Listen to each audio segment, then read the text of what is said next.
broadcasting across the nation from the East Coast to the West, keeping you up to date on technology while enjoying a little whiskey on the side, with leading-edge topics, along with special guests, to navigate technology in a segmented, stylized radio program. The information that will make you go, Pull up a seat, raise a glass with our hosts as we spend the next hour talking about technology for the common person. Welcome to TechTime Radio with Nathan Mumm.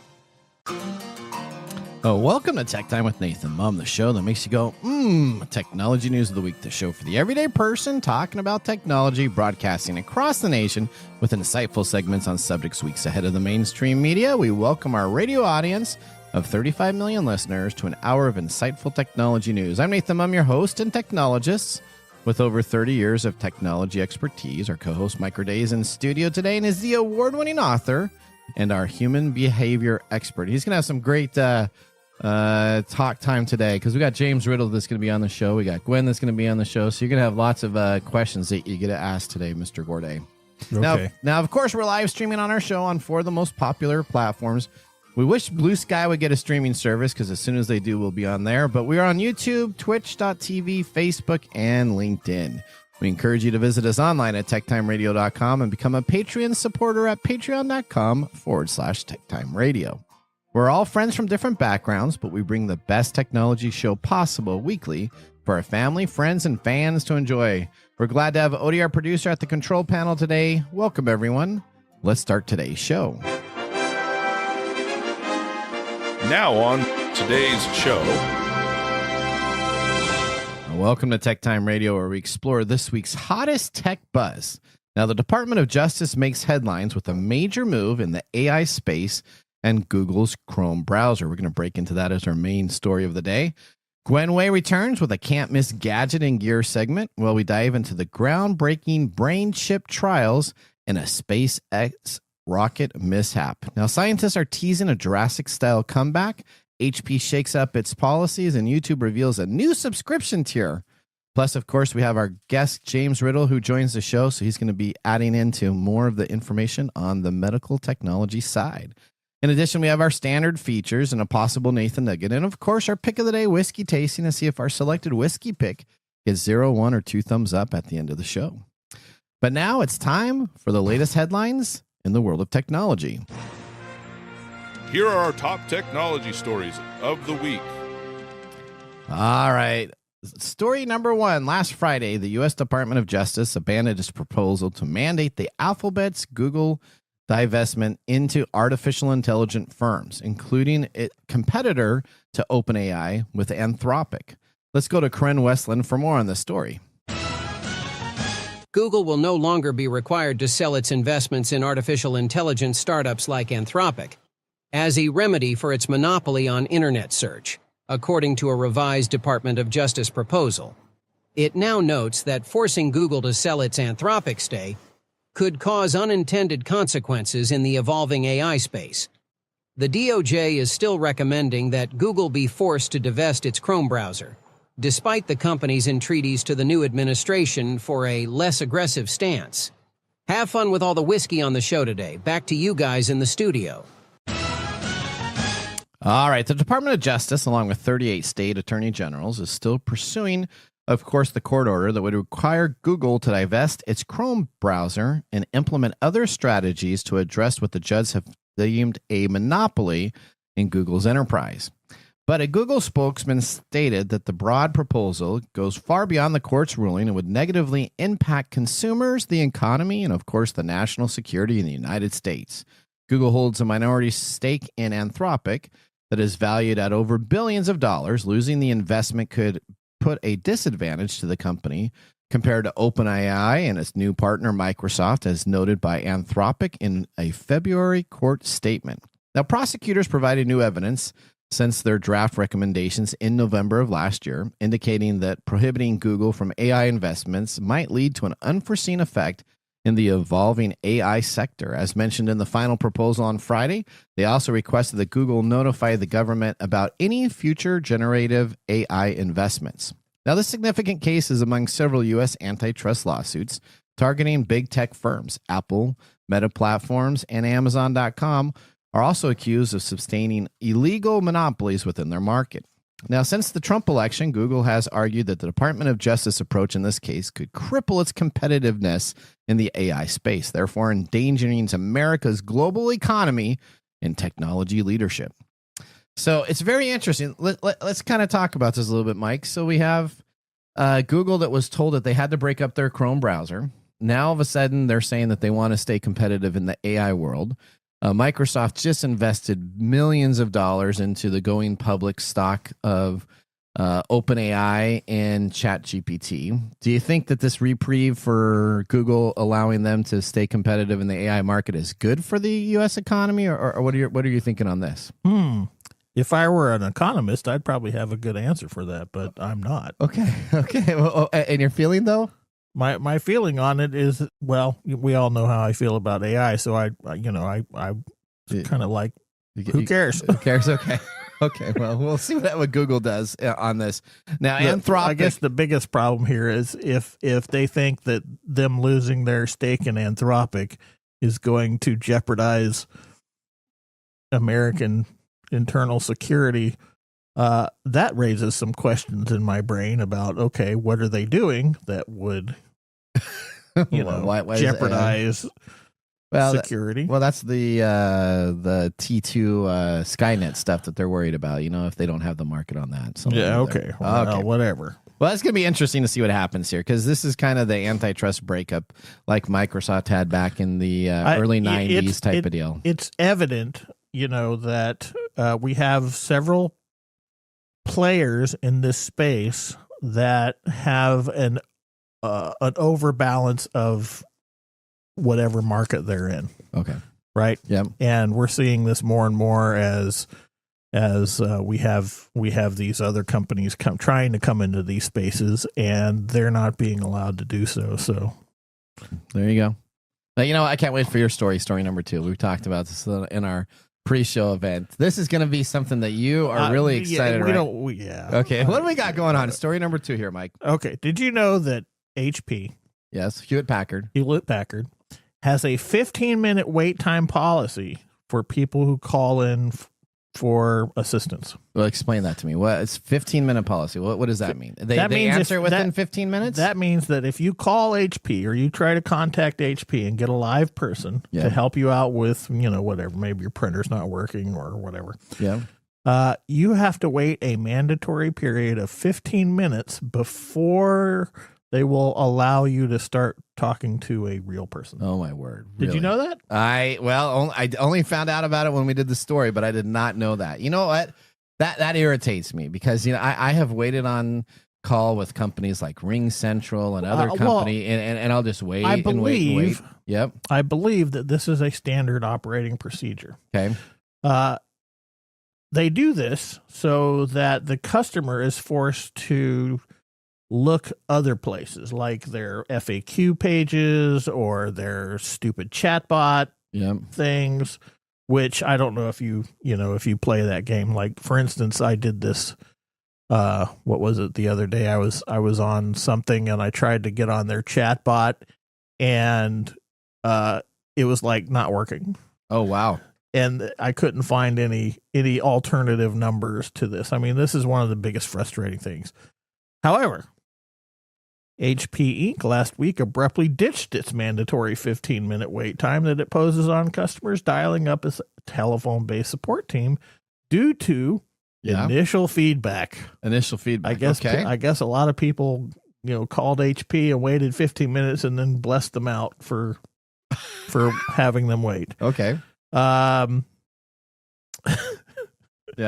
This came into force for folks phoning up to call center, but soon went down like a lead balloon internally at HP when some staff on the front line, unhappy that they were having to deal with a decision taken by management who didn't have to directly interact with customers, left hanging on the telephone for 15 minutes. Now HP has abandoned this policy, but it does not say if it might return again.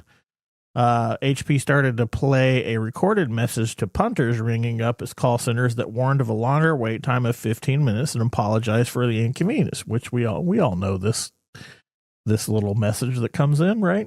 Yep. We're sorry. We're experiencing more than usual traffic. Okay. Yep. Okay. HP decided to inconvenience customers deliberately to make them give up and use online support. Okay. And we talked about this. We talked about this at our production meeting. This is one of the ways that companies really manipulate the customer by using what they're hoping pain, pleasure. Yeah, they're hoping that you leave. If your issue is not that urgent. That's right. They don't want you to be on the phone. They want you to solve your problem by using and I don't know how you feel about looking at FAQs, but they never answer the question that I am. So I try FAQ first, and then I try chatbot. So if I've now gone and I do actually sometimes chatbot first even, and I like the chat even though I know it may be an India person, but I like to initiate that way. I only call if I've already exhausted going to their website and searching for something, already taken their FAQ process. So having me wait another 15 minutes. And during the study, I did a little bit more research. Do you realize that 40% of people leave after 5 minutes? Yeah. So when you're on the phone call, they're hoping you drop off and that you're not that patient and you're just going to deal with it. This is the effect of applying. This is technically painful. Yeah. And human beings don't like pain, so we avoid it. This is exactly the same thing that's being applied to streaming services where all the commercials we've talked about it. Yep. The commercials that we're going to be talking, if we get to the Nathan Nugget, about YouTube has now a new premium standard that gets rid of almost all the ads. For $7.99. YouTube, but not all of them. It doesn't matter. It's the worst because it's so irritating dealing with their interruptions. Yep. That it forces people to really consider paying the money to get rid of it. It does. And it's a cash grab. Yes. And I really think this is one of the things that people should really stand up against. But, Okay. Anyway, in a memo to staff, HP said the wait time for each customer is set to 15 minutes. Notice the expected wait time is mentioned only at the beginning of the call. It was absolutely intended to test people's patience. It was all about encouraging more digital adoption by nudging customers to go online. And this is, again, you see that word nudge? Yeah. This is the wrong way of using nudge psychology. So why don't you just say, hey, if you're trying to get done quicker, we'll answer it as soon as possible. You can find these available online. Instead of just making it so you listen to music, why wouldn't you just advertise that in your call waiting thing? Well, because why would you reveal that's the reason? Well, I mean, because if you say that 2 or 3 times by minute 7 and I quit, I may actually then, if I hang up, go and take a look. Well, I don't. It's all based on Comcast actually does that. So I know, which is actually, and I've used it. I cannot stand. Okay. I'm one of those people that as the older I get, the less time I want something wasted, and that's across the board. Okay. So if I have a problem with my Xfinity, and I am forced to call Xfinity, by the time I get to somebody, I am so angry that it becomes not about my problem with Xfinity. It becomes my problem about how Xfinity handles my problems, right? Okay. Yep. Anyway, TechTime Radio asked HP for further comment, but it's probably going to take more than 15 minutes. For a response to Ching Ching. All right, story number 3. Get out your space umbrella as SpaceX rocket explodes. So let's talk about this. Have you ever thought about having an umbrella to protect you from space debris? Well, a SpaceX rocket exploded shortly after its launch from Texas last week, grounding flights and triggering warnings about falling space debris. Now, SpaceX confirmed the uncrewed ship had suffered a rapid, unscheduled disassembly. Wow, that's a blow up. That's a euphemism that really puts it in perspective. Suffered an explosion during its ascent into space and lost contact with the ground. The massive SpaceX Starship, the largest rocket ever created, spun out of control shortly after its launch. No injuries or damage have been reported, but images from the Caribbean Sea Islands nations show fiery debris raining from the sky. The furry debris. Furry debris, like furry debris. Okay, fiery. That was the that was the 8th mission. That was who was on the thing with a bunch of furries. That's right, to test the rocket, and consecutive failure. So they're 0 for 2 right now. What happens when you go 0 for 3? You just buy yourself a new rocket. All right, as always, success comes from what we learn. This is what they said. And today's flight will offer additional lessons to improve Starship's reliability, said a spokesperson at SpaceX. The statement says debris should have fallen within a pre-planned area, and the rocket did not contain any toxic material. So that's BS. So it's not toxic, and there's a It's probably pre-planned area. biodegradable too, I'm sure. That's right. So when do you get, for launching a rocket, when do you get a pre-planned area to just dispose of your waste? I mean, so you can, if it just blows up in a certain area, that's okay. Yeah, no, I mean, you can pretty much tell where things are going to fall if you know the how many times it's blown up before. Okay. The company also included an email and phone number for those who believe they found any remnants of the craft. So I guess if I found something, I can contact them with an email, and they'll come on out with a bunch of FBI agents, and they'll come out and get the stuff that's non-toxic. That's right. Okay. Well, that ends our top technology stories of the week. Moving on, we have our gadgets and gear gal Gwen Way on the show up next. And of course, we have our guest James Riddle back with an update on the journey to bring back the woolly mammoth. We're listening to Tech Time with Nathan Mumm. See you at the commercial break.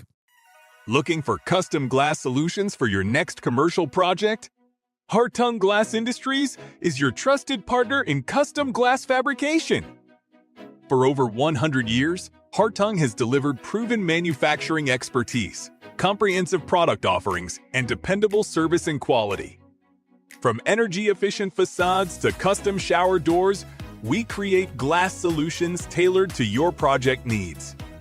With 8 facilities across the U.S. and Canada, we combine national expertise with a local touch-ensuring faster service and unparalleled customer care. Hartung Glass Industries, where quality meets innovation. Visit hartungglass.com to learn more.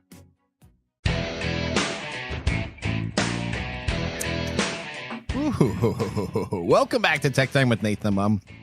Wow. Our weekly show covers the top technology subjects without a political agenda. We verify the facts, and we do it with a sense of humor in less than 60 minutes. And, of course, a little whiskey on the side. Wow, that whiskey is got a bite. Today, Mark Gregoire, our whiskey connoisseur, is back and tell us what we are drinking today. Today you are drinking Smoke Eye Hill Barrel Proof. So it has a kick if it's the first whiskey of the day. It is. Now, from Smoke Eye Hill's website, straight from the barrel, 4-grain bourbon delivers unmatched aroma and taste in its most unadulterated form. It is crafted with a proprietary mash, resulting in a bold, full-flavored whiskey. Robust vanilla, caramelized brown sugar, honey nougat, rich tobacco, leather, and oak. Yeah, it tastes like super sweet turpentine. Boy, it's got a bite. So now you said that this is our first whiskey of the day. It's a bite. So how many whiskeys have you been drinking today? Is it not as big of a bite for Mr. Gregoire? Well, no, it's my first whiskey of the day, Okay. But my palate's a little bit more accustomed to the higher proof bourbons. Okay. But it's still, I have to sip it very slowly the first few sips. Okay. Is this a high corn? Well, let's talk about that, All Mike. right. This is a Hazelwood Spirits Company. It's distilled. It's actually distilled from MGP, but it's barreled in Colorado Springs, Colorado. It is straight bourbon, 5+ years. It's 134.2 proof. Wow. They have different batches. Wow. This particular batch is that I think proof. this is one of the highest proof whiskeys we've had on. It's on the pretty show. close. The highest we've ever had was 138 or 139. I believe. Okay. Wow. And then the mash bill, it's an unknown mash bill in terms of the percentages, Mike. So I can't answer that, but I can tell you what the 4 grains are in there. Okay. It's blue corn, yellow corn, rye, and malted barley. Blue corn. Is there a different taste from blue corn? Yes, you there think? is. Okay. Okay. Yeah. All And right. it goes for $90 a bottle. All right. It's got a bite. Now, don't forget to like and subscribe. In addition, please comment. Let us know if you have a whiskey you want us to review. Drink responsibly, because heaven can wait. That's right. All right. Well, with our whiskey tasting completed, let's move on to our feature segment. Today, we got Gwen Way joining the show. She's an expert in cybersecurity during the day and a game board geek. Wow, that is a lot of proof. Game board geek in the evenings, as well as a producer of TechTime Radio and our gadgets and gear gal. Let's get ready to bring her up on our Comcast video stream to start our next segment. What's new in our gadgets and gear? All right, Gwen, let me tell you. Woo-wee. Be careful driving with this whiskey. Anything anything that gets that much of a reaction off the first sip, wow. Well, it's that's 160 proof, right? I mean, No. what No, does it it's say? not. It's 134. 134. Yeah. Sorry, 134. Well, it could be. Yeah. I mean, Yeah, wow. you're not buzzing yet, buddy. I'm not buzzing yet. I will be by the end of the show. Unless you were part. Wait till we get to James. I'll be like, hey, how are you doing, James Riddle? Yeah, no, okay. All right, Gwen. We always love having you on the show. Now, tell us a little bit about yourself for any of our new listeners. Tell us what you do in your day job and what you're doing for us today. Certainly. I've got about a quarter century of technical experience at this point and have dug into cybersecurity.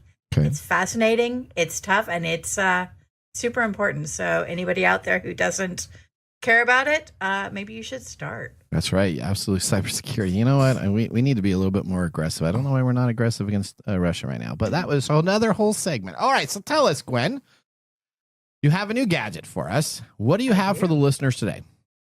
Well, a couple months back, we did a translator app that you could get that would allow you to download translations and talk on the fly, on the go. I've got something like that also gives a little bit of added benefit. Okay. So this gadget is called the Monoise PG3 or PG2, excuse me. Okay. It's available on Kickstarter, and it's a combination of a headset, so earphones, that also connect to an app on your phone to allow for some translation. Okay. So it would translate directly into your ear.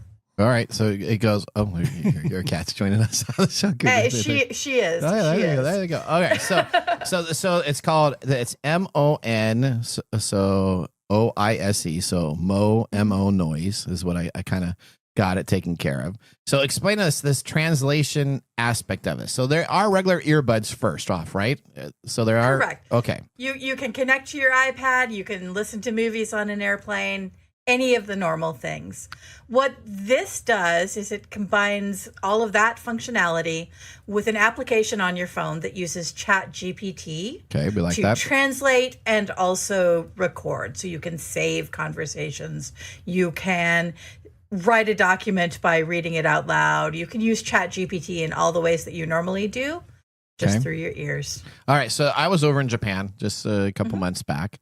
And translation over there, thank goodness, they mostly know English. But there were a couple times when we went off the beaten path and in some of the smaller cities, and we would go to a restaurant. We really couldn't translate. So we had to type in information into Google Translate, and then we had to show them what it was. And then they would talk back, and then Translate didn't work very well.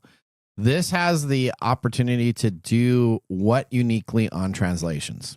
This is actually really cool because you can split the headset. You can have one earpiece in your ear, you can hand it to somebody else, and then they're actually going to hear what you're saying in their language, and you'll hear what they're saying in your language. In real time.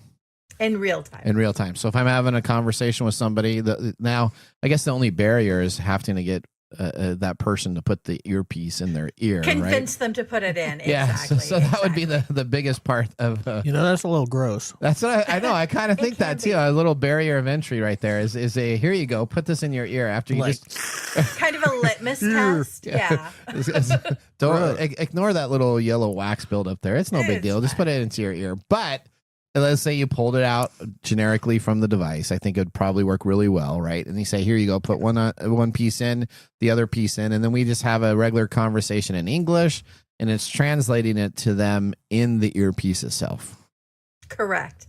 And I mean, they've got a deal where you can buy two of them, so you could keep one for, use just working with somebody else and use the other for the rest of your normal use. Okay. Well, let's talk about pricing and let's talk about backers, right? So that's the next thing. So great technology. I would probably myself be interested in this, especially with that trip that we just did to Japan. This would have been nice, especially if you could have had some conversations on the trains and community transportation, which is phenomenal over there.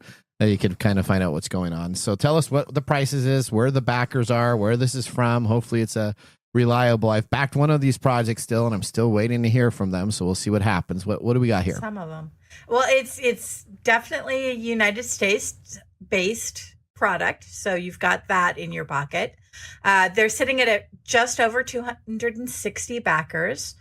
We still have until March 27th. So if any of our listeners want to purchase this, they can go out and grab it. They're sitting at right around $26,000 earned of $2,000 requested. And to this point, you can still get one of the super early bird specials and pick up a pair of these for $99. That's not bad for a headset, the $99 and on a price that you have there. So the next question, of course, comes that we ask you all the time. Is this something that you're looking to back yourself? I may already have backed it. Did you already back it? Okay. I did. Okay. I did. This is something, my husband and I like to travel. This just makes sense as a way to do that and be able to understand what's happening around us. All right, Mike, would you get a pair of these headsets if you're traveling? No. No? Okay. No. Is the barrier of entry for you, would it be the sharing of the earpiece? No, I just don't trust Chat GPT to translate everything that I'm saying. That makes sense. And, we're it's getting in its close to a infancy. universal communicator from Star Trek. You know that?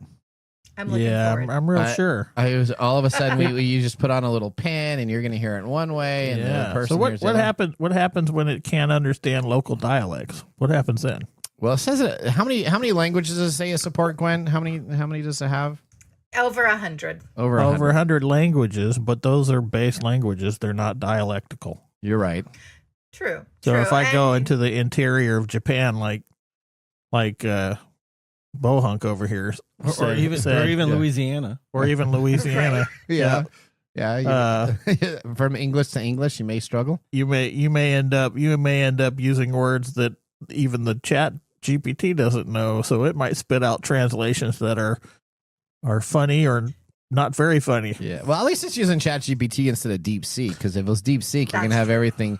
All of a sudden, you'd have a communication, and in the thing, you'd be say China is the best out of whatever thing that Yeah. you did. Well, this is actually one of the ways that I can get on board the AI train. Okay. Is with this type of stuff, but until it's tested enough to work well in all these situations, it's still a problem for me. Now I'm just reviewing this. I guess I was dogging on DeepSeek, but I guess it also works on DeepSeek R1. Is that? It can use. Oh, so I guess if DeepSeek, you want to yeah. have the Chinese filtered AI stuff, you could put it in there too. Well, and then that it's way. going to just run around saying, "I'm sorry, I don't have the ability to talk about that." That's right. It's Like, where's the Just bathroom? start I'm asking sorry. about Chinese history. You'll be okay. Yeah, where's the bathroom? I'm sorry, I don't know where Gwen, that is there any talk? So you said it's an earbuds that comes with it.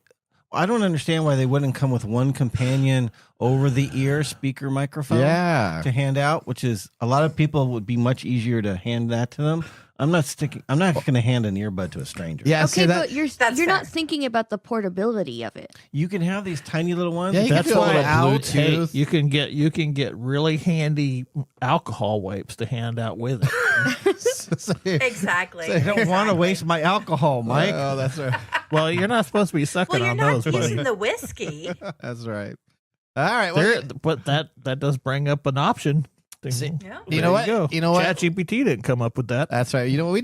We need to come up with our own TechTime version of this, because I totally agree. I think the earbud part is the limit to having that to give to somebody. Even if I was coming out of the container and I say, here you go, put it on your ear, I'd be kind of But if you had in a way that you could put like one of the jaw. What do you want? Like induction. sophomoric and childish ways of dealing with things? No, they have those jaw speakers that you kind of just put on the outside and you can still hear it through your bone density. Now, if you had something like that where you could just kind of put it around, but I guess it's not portable. So I guess, you know what, we're trying to solve a circle. I'm with excited. that But I'm like Mike. I'm a little hesitant now, but I'm really looking forward to these as they develop, because it's not just for personal use, for traveling, for vacation. This is a strong companies can use this too for businesses. great for We're business, actually yeah. having a And you could watch foreign movies without the subtitles. Without the dub version. Actually, you know what? That actually is worth it right there. I hate reading movies, so if I could actually listen to it. Somehow I find it difficult to believe that you actually watch foreign movies.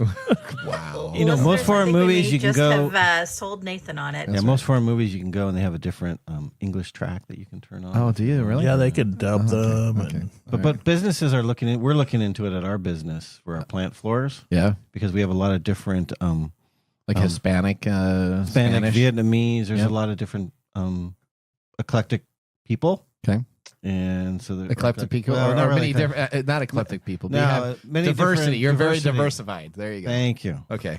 And not That's why everybody we speaks needed every to language. understand what we're talking about. Yeah. Exactly. Okay. Will it translate for ourselves? Let's see. I don't think it translates stupid. Wow. Okay. All right. Well, all right. Gwen, where can people find out more information about you if they wanted to find you online? Where could they go? You know, LinkedIn is going to always be the best place to track me down.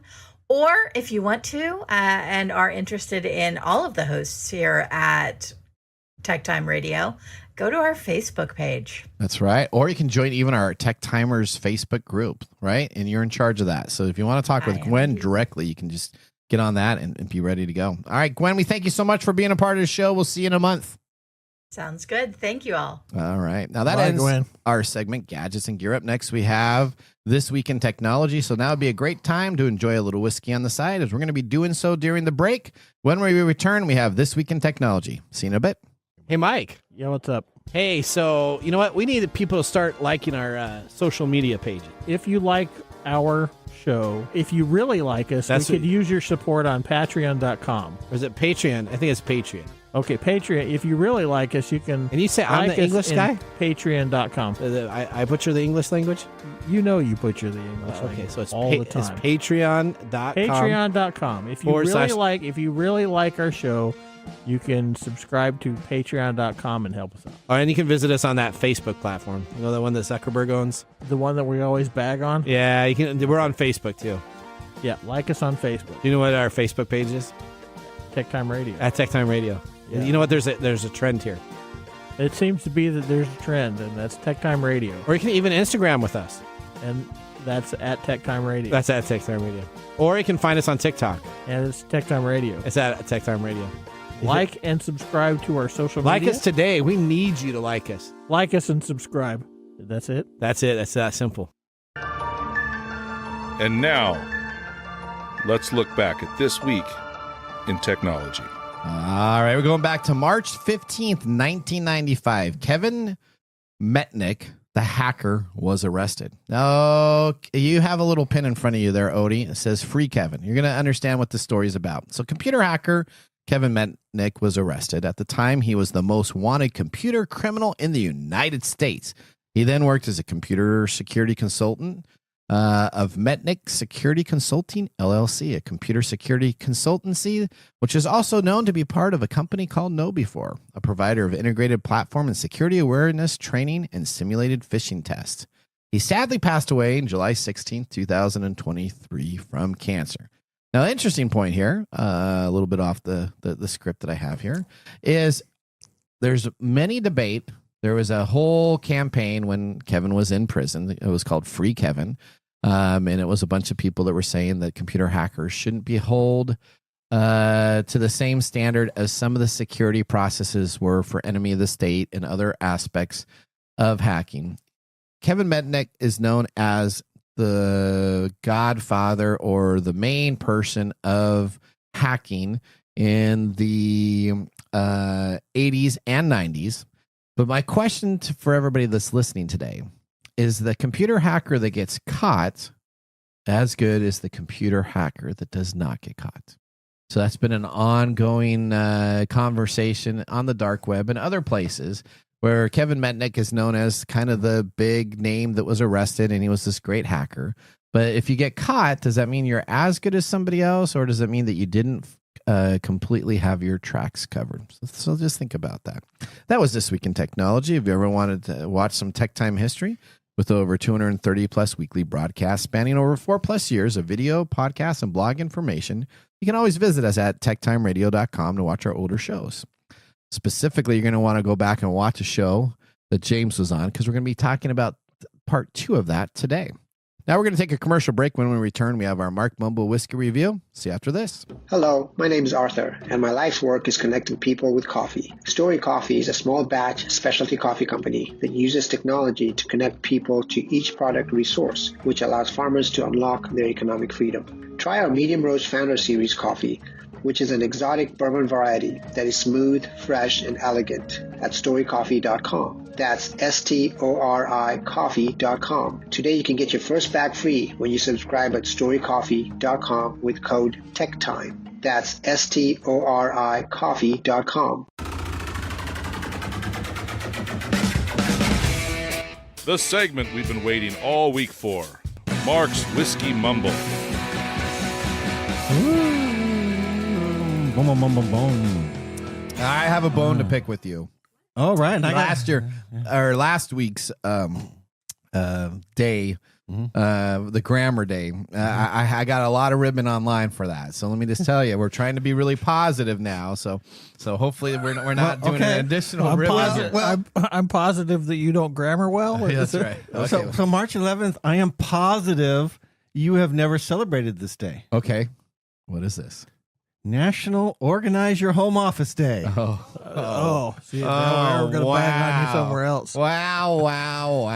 Oh, look at that. Is it true? Look around. Well, okay. His whiskey thing looks pretty organized. organized. Yeah, but he didn't do that. Oh, that's right. That's His also son not did a that. home office thing. And his wife. Okay. Yeah. All right. Your wife organized the wife and his son. bar. She probably did. Yep. She probably did. She did. Now, just so you know what this day is about, since you have no clue on it, Nathan. Okay, wow. This is a day to clean up the mess as accumulated in your home offices and to establish a productivity and healthy working environment at home. If you've been putting off organizing your files and clearing that tiny area where you work every day, now is the time to do it, Nathan. That's a little wrong-sided there, buddy. Thank you, Mike. You're defending me. I haven't had this happen in a while. I appreciate that. Yeah, I'm on board with that because I have a disorganized area. Okay. If my area is too organized, it freaks me out. I have to have a disorganized area in order for me to work. Sounds like you need some counseling, Mike. No. No, that's not how it works, buddy. All right. Tell us about the whiskey. It's just a different way of organizing. That's right. Well, let me tell you about some people that are highly organized in All right. Arizona's legendary Smoke Hill area. Okay. During the era of American Prohibition, Smoke Eye Hill and its surrounding emerged as a secluded haven for bootleggers. Here they crafted and distilled their illicit spirits, attracting a clientele that extended to the glamour of Hollywood. Legend has it that a Prohibition agent with ties to the area would discreetly tip off the community about their arrival. In response, the moonshiners of Smoke Eye Hill and the surrounding areas hung bells on the necks of roaming mules as a way to warn of lawmen rounding the bend. Oh, okay. Now so the mule would run and then the bell would go off? Yeah, exactly. So when they heard the bell going off, they knew the law was close. Okay, that's cool. It's pretty organized. Yeah. Now, this bottle that we are drinking today has become known to the whiskey community when it came in first place at an award event. And that same event was George T. Stagg, a highly prized and allocated bottle from Buffalo Trace. Because of this, Smoke Eye has become known as the Stagg Killer. Let me tell you here and now, it is not. Okay. It doesn't even beat out Stagg Jr., which is now just called Stagg, which is the baby bottle to George T. Stagg. Now, don't get me wrong, this is a decent pour of whiskey. However, for the price, I should not be getting a hit of ethanol, or as Mike said, turpentine, and grain. I get a little grain, which I think comes from that blue corn. Is that what the blue corn taste is? Because I haven't tasted that necessarily before very often. Yeah, so it's also only 5 years roughly. It needs more time too to age out some of that grain. Okay. Now, when this bottle is done, that's it for me. Unless they come out with some higher aged, I would give it another try. But it's good. But for $90. I've had way better for 50 and 49 and in other areas, but I don't know. I'm on the fence if it's a thumbs down. I think I'm probably going to trend a little bit down, but we'll see what happens. Like that'd be tough for me. I don't know if I'd actually give it a thumbs down personally. I just know for the price, and I can usually pick up a regular Stagg for a little bit less. Okay. Well, okay. Would you drink this on a porch in the middle of the summertime, Mr. Gourdet? Yeah. Okay. All right. Okay. There you go. All right. Well, Whiskey and technology, a great pairing, just like James Riddle and our technology updates in the medical field. Now we're going to move on to our next segment. Goodness, You like what that? a shill. There you go. James has been a long-time contributor to the program. James is our special guest here to talk about what's going on in the medical research and innovation. He has spent the last 25 years working in clinical research fields and lends his expertise to our audience to help break down what's going on in the world of research. You can also follow him on LinkedIn. Let's start our next segment with James Riddle. Welcome to the segment we call Ask the Experts, with our TechTime Radio expert, James Riddle. All right, James, welcome to our show today. Greetings, gentlemen. All right. Hi, James. So let me just tell you, so did you hear that? We had an Arizona comment about the whiskey right as we lead into are you calling us from Arizona? Is that where you're calling in from us? I happen to be here in the sunny desert Southwest. Okay. It has been very nice so far this spring. That's to be sure. Well, we go from. See, it's technically winter. See, that's what's nice about Arizona is that he gets to enjoy spring weather while we're enjoying not spring weather. Yeah, we got two people here because Mike was from Arizona. You grew up there and raised there, so you still want to go back there? I miss the Arizona winters. Okay, there you go. All right, well let's move on here. Glad to have you back on the show. Tell us a little bit about yourself for any new listeners that maybe join the program. So I've been a longtime friend of the show, been around doing clinical and medical research activities for, better part of a quarter century, and appreciate being able to come on and talk about new and innovative stuff. All right, so let's go story number one here. Scientists are breeding mice on their journey to bring back the mammoth. Now, we talked about this in our Jurassic Park segment with James on episode 70, airing in October 16th, 2021. So if you want to go and talk about the first part of this, go back and take a look on YouTube for episode 70. Now, James, explain to us what is going on with this mice in the journey to bring back the woolly mammoth. Yeah, so definitely worth going back and listening to the prior episode. The folks at Colossal Lab and Biosciences, they've come a fair bit along in their quest to recreate and bring back the woolly mammoth. Okay. The basic premise of this is it's a little bit of Jurassic Park, a little bit of environmental recreation and the like. But in essence, what they're trying to do is they've got some woolly mammoth DNA that they found laying around on the tundra somewhere. I don't know exactly where they got it. But they've got enough of it that they think they can use genetic engineering to recreate the woolly mammoth, bring it back, put it out on the plains, let it roam around, maybe give us some woolly mammoth burgers or something. I don't know. There you go. All right. So how do mice factor into this? Well, it was very interesting to see what does mice have anything to do with a pretty small rodent versus a large mammal? What do we have going on here? Yeah, so genes are complicated, and it does take a little bit of trial and error to tinker around with the woolly mammoth DNA to see if you're going to be able to create a viable live organism. And much like most medical research that starts off from the lab, and then before it gets to humans, there's some animal testing. Usually it's from lab mice. And so what the folks at Colossal have done here, they've taken their genetically engineered woolly mammoth embryos, and they have figured out a way to gene transfer that into a mouse. And what they're trying to perfect is what happens when we get into a larger scale animal. So the result is a cute little fuzzy, furry-looking mouse that you can put out and make good story out on the interweb. Which is what we picked up on for purposes of this particular segment. All right, so mice are used in lots of testing. Did they put a DNA sequence inside the mice? How do they make them be so furry and a part of this process? Yeah, so they've spliced some of the woolly mammoth genes into the mouse, and so the mouse is, I guess you would call it a woolly mouth. Okay, there you go. Turn into a tribble. It's gonna be like Alien. Tribble. It's There gonna you go. like pop out a little tiny mammoth. We're gonna start selling those down at the local pet store. It's like a mouse with a. Okay, never mind. All right. Yeah, you probably aren't going to see those at your local pet store anytime soon. Okay. The folks who are responsible in doing gene editing and creating transgenic strains of animals, they tend to keep those out of the population, so you don't get little Stuart Littles driving all around. That's what I was exactly thinking about. All right.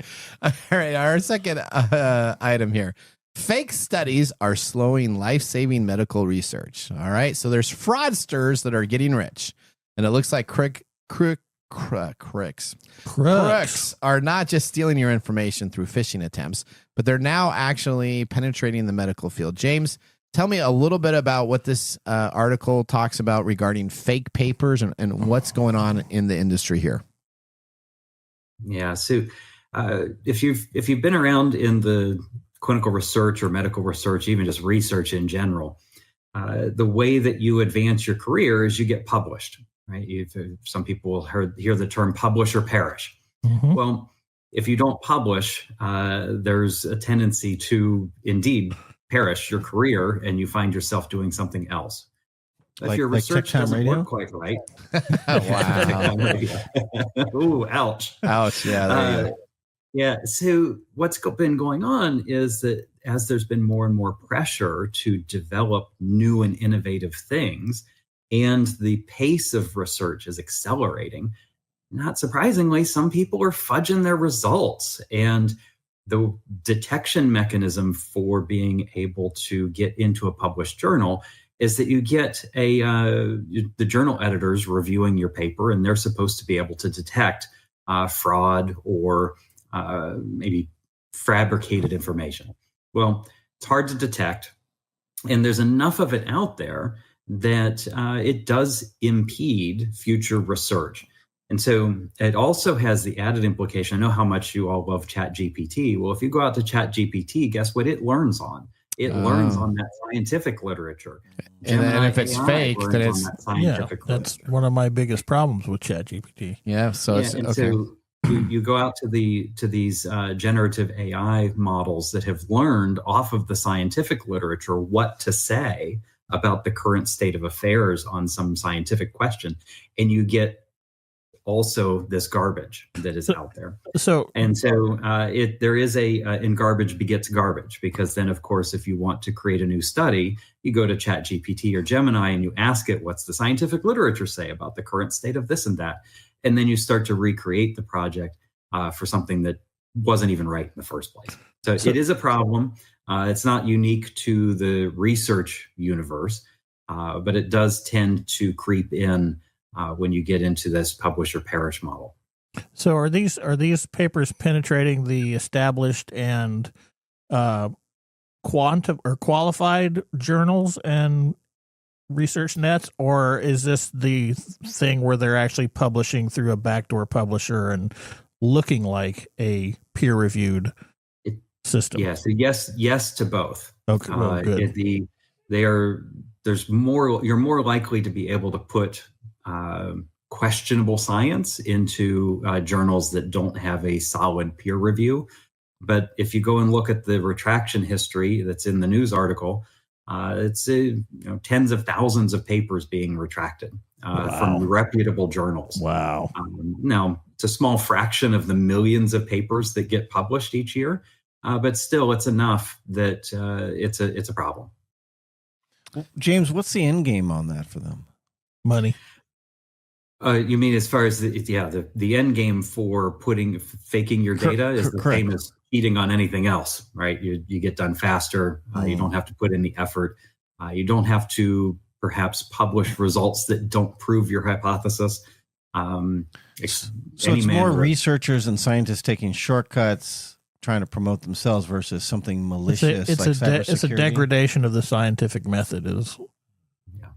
Okay. Yeah, and it's pervasive enough to get mentioned in the news. It's been a problem forever, but it's exacerbated by the AI learning models, where the learning models are learning from things that they don't know aren't right. And see, I guess that's a huge problem. A discerning scientist might be able to detect that a particular paper had something that might be questionable. Because as you create a large language model for ChatGPT, and then all of a sudden you have China with DeepSeek go and steal that information. If they don't, because they don't go back to the most current large language model, they go to the one that they published with the information. So if they don't go back to the newest information, and you have that language model with all those fake papers, now you may have something that will be completely false that is proven in 1 or 2 or 3 different versions of AI systems that are out there. Yeah, but this is also compounded by the brutal dark side of research science. Okay. All right. Okay. Well, see, James, that we're gonna have to be drinking even more after that. All right. The last question that I have here. The UK plans for human trials on the world's most advanced brain chip for anxiety and depression. What is this chip going to do, and what's going on with this? This is exciting. I've been watching Severance season 2, so tell me a little bit about what we got going on here. Yeah, so if you're a Severance fan, this will resonate. Okay. So if you after the down article we talked about with the fake papers, this one's actually super cool. Okay. And so the folks at Forest Neurotech have devised a new type of brain implant that uses targeted ultrasound to change your behavior and your mood. And it's being researched over in the UK right now with the National Health Service.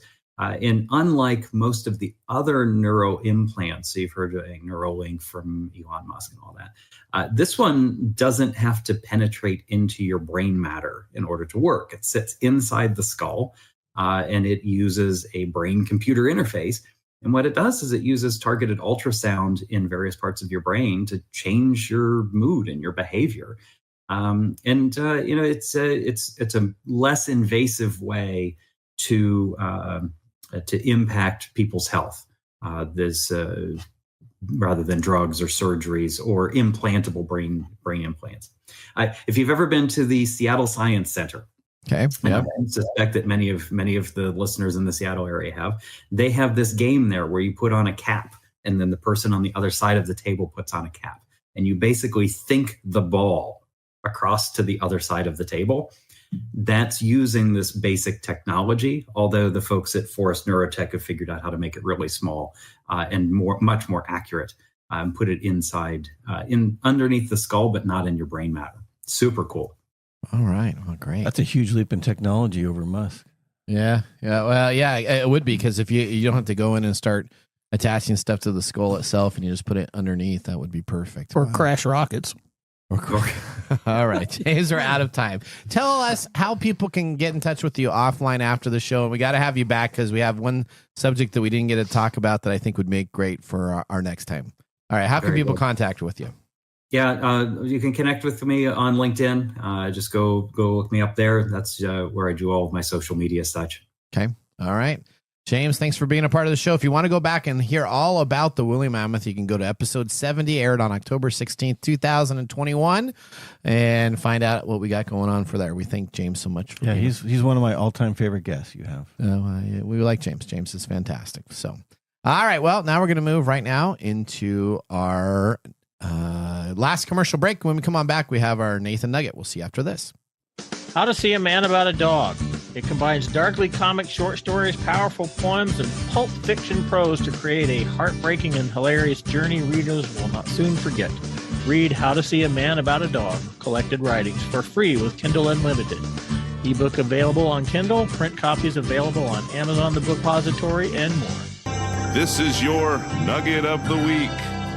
All right. YouTube is expanding its pilot program for its new Premium Light subscription in the United States. The company announced last week that the prices for a $7.99 per month plan instead of the $13.99 will allow you to skip most videos without ads, including gaming, fashion, beauty, news, and more. But if you're listening to music, it will not be ad-free. Are you interested in spending a little less at $7.99 per month to skip through commercials on YouTube? Mike? Bad YouTube. All right. Mr. Greg, why would you do that? No. All right. Neither would I. So best of luck for your guys' non-premium ad music, whatever you're trying to do. All right. Let's now move on to our pick of the day whiskey tasting. And now our pick of the day for our whiskey tastings. Let's see what bubbles to the top. What we are sipping on today is Smoke Eye Hill Barrel Proof. It is a straight bourbon, 5+ years. This batch is 134.2 proof. It's a mash bill of 4 grains, with one of them being blue corn, and it is $90. All right. And we think the blue corn adds to that little kind of turpentine taste. Not the turpentine, more of the grainy. The grainy sweet taste. Sweet. Yeah. All right. Well, I'm going to give it a thumbs down. Wow. You know what? The price point, if I throw in the price point in there, I just think there's a whole lot better that I've tasted. And I don't know if I would, I would have a $50 bottle of something I enjoy versus a $90 bottle of something I wouldn't. So I'm saying thumbs down. What are you going to go with, Mr. Gorday? I'm going to give it a thumbs up. Okay. I agree with both of you. So without the price, it'd probably be a thumbs up for me. Okay. But with the price, it goes thumbs down. It goes thumbs down. All right. Well, there you go. Well, we appreciate all of our listeners that joined our program today. We had both our guests, James Riddle and Gwen Way, joining the show. So it should be great segments for everybody to talk about. Mike, we're about out of time. We want to thank our listeners for joining the program. Listeners, we want to hear from you. So visit us at techtimeradio.com. Click on the Be a Caller and ask a question on technology in our TalkBack recording system. We wanted you to remember that the science of tomorrow starts with the technology of today. We'll see you guys next week. Later. Bye-bye. Thanks for joining us on TechTime Radio. We hope that you had a chance to have that moment today in technology. The fun doesn't stop there. We recommend that you go to techtimeradio.com and join our fan list for the most important aspect of staying connected and winning some really great monthly prizes. We also have a few other ways to stay connected, including subscribing to our podcast on any podcast service, from Apple to Google and everything in between. We're also on YouTube, so check us out on youtube.com/techtimeradio, all one word. We hope you enjoyed the show as much as we did making it for you. From all of us at TechTime Radio, remember, mum's the word. Have a safe